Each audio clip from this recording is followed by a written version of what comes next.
Number 27. Muhammad Sayfuddin. The sound of the flute is the image of God's call to man. We were all part of Adam and heard those melodies in paradise. Though water and clay have covered us with doubt, we still remember something of these sounds. But since they are mixed with the dust of sorrows, how should these high and low notes produce that joy? Rumi, Mathnavi. Muhammad Sayfuddin was a reviver of this order and a reviver of the true path of the Sunnah. He derived great spiritual benefit from his great ancestor Omar al-Faruq and from his grandfather Ahmad al-Faruqi. With the blessings of the Prophet, he was able to spread this order far and wide. He was born in 1055 Hijrah, 1645 current era. He was raised in the home of his father, Muhammad Masum, and he was nursed with the milk of the knowledge of his father, his grandfather, and his blessed ancestors. During his father's life, he sat on the throne of guidance, and he followed the footsteps of his predecessors. His house became a light for the scholars of the religion, who came like moths from all around. As his subtle knowledge grew, his fame rose ever higher in the heavens, reaching the orbits of the knowers, until he was able to decipher the symbols of hidden knowledge and to open the treasure of heavenly affairs. He spread the external and internal knowledge, and he joined together the beginners and the adepts, and he taught the knowledge of taste.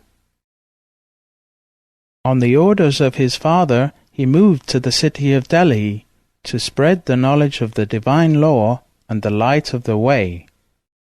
The Sultan himself, Muhammad Alamgir, became his student. Consequently, the people of the court, the Sultan's ministers, and all the princes became his followers. With the support of the Sultan, it was not long before the entire kingdom accepted him. He embodied the Sunnah of the Prophet and inspired love for the divine law throughout the nation.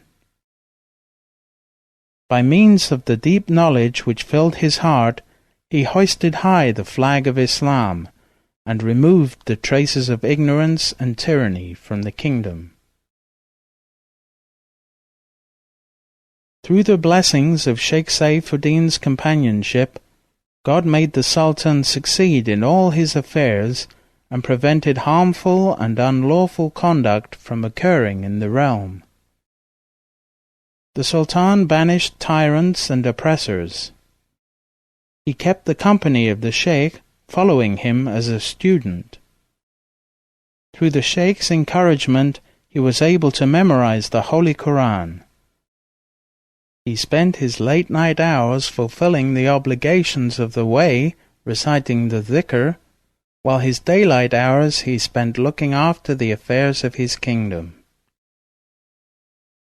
The Shaykh endeavored to eliminate all forms of misery and tyranny from the kingdom by means of the Sultan. He achieved tremendous success until the whole of India was living in peace. He achieved such a position of reverence that all sultans and princes would stand in his presence out of respect for him.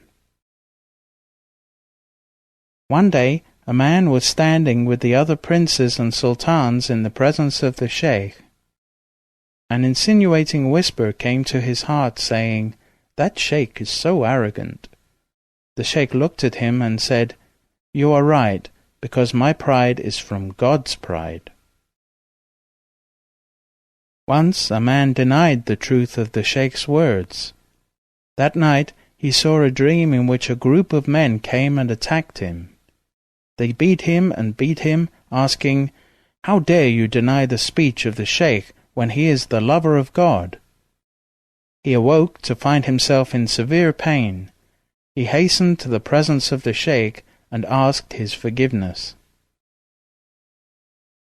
Every day in his retreat, around 6,000 seekers slept and ate from the food he was providing. One day he heard from his neighbor's house the sound of the reed flute. He was so enchanted by the sound of it that he fainted. When he came to, he said, "Do you think that I am empty of compassion and emotion? No, those who listen to the reed flute and feel no compassion and emotion are empty. But when we hear something beautiful, we are so touched that we are immediately transported to the divine presence. To the saints, God's call is heard without any admixture of the dust of sorrows, and that is why they faint when they hear it." One day a leper came and asked him for his supplication that he be healed. He blew on him, and immediately the disease disappeared. He died in 1095 Hijra, 1684 current era, and he was buried in the city of Sirhind. He passed on the secret of the golden chain to Nur Muhammad al-Badawani.